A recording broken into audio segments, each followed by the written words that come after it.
Formula One fans, the Zandvoort qualifying session just wrapped up, and there's one number that should absolutely infuriate every Ferrari supporter out there.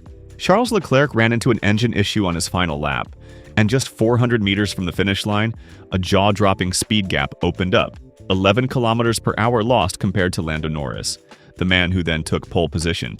11 kilometers per hour right at the most critical point of the entire lap. And that single moment explains a qualifying session that, on paper, could have told a very different story. But hold on, because there's a piece of news that completely flips the mood heading into tomorrow's race. Ferrari is the only team to have kept a fresh set of soft tires for the Grand Prix, and after what we saw in this morning's sprint race, that could turn out to be an absolutely massive advantage.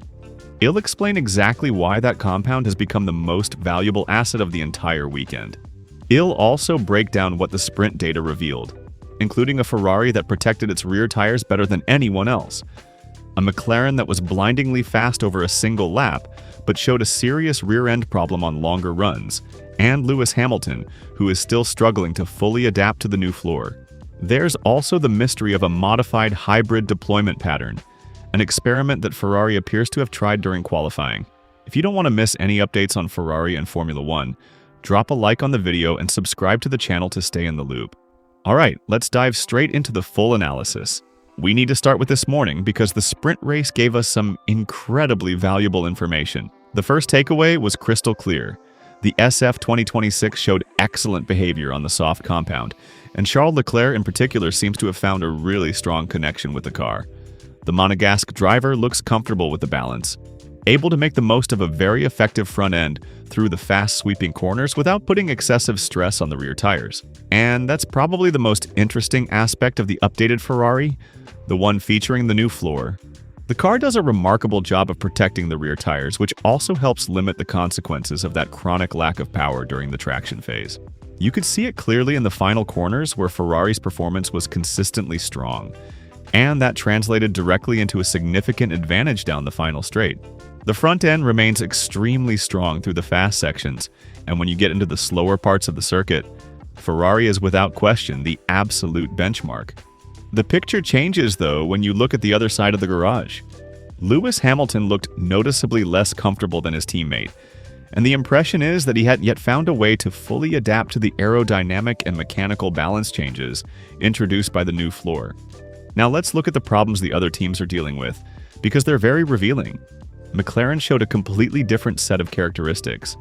The sense is that the car was set up with a very aggressive front bias, a configuration that makes it extremely effective over a single lap, especially through the fast sweeping corners, but one that comes with a steep price over a race stint. Norris' rear tires gave out too quickly, and the Brit progressively lost performance in the final corners, exactly where you need grip to pull out a good exit and carry speed down the long straight. That's a factor that can become genuinely critical in a full race distance, and it leaves the Woking car exposed.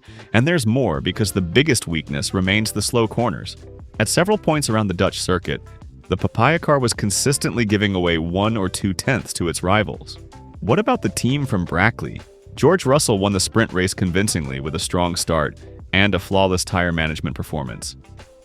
Their car seems to look after the tires better than Ferrari and McLaren through the faster sections, giving away a little in those zones but being very effective in the first and third sectors, probably thanks to a slightly softer mechanical setup, combined with the usual excellent exploitation of their power unit. Russell was in clean air throughout, which made managing everything straightforward, while Andrea Kimi Antonelli completed a solid recovery drive without taking any unnecessary risks. Now let's get to qualifying, which just finished, and unfortunately the picture shifted. In the decisive runs, both Ferrari drivers put in very clean laps from a driving perspective, but the times simply weren't good enough. Leclerc was 3 tenths off the pace, and Hamilton was nearly 8 tenths away.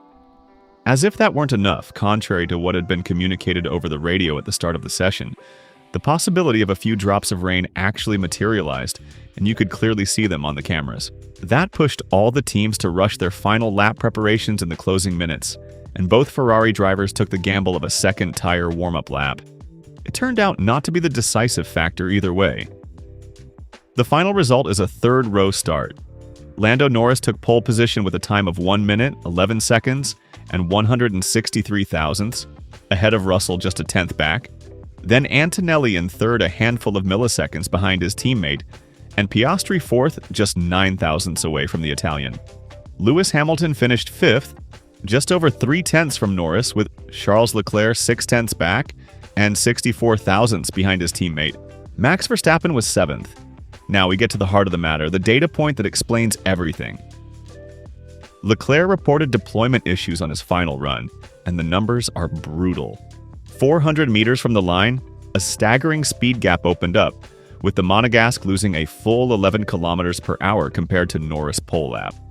11 kilometers per hour in the final sector, the most important stretch on this circuit, where the exit from the last banked corner launches the cars toward the finish line.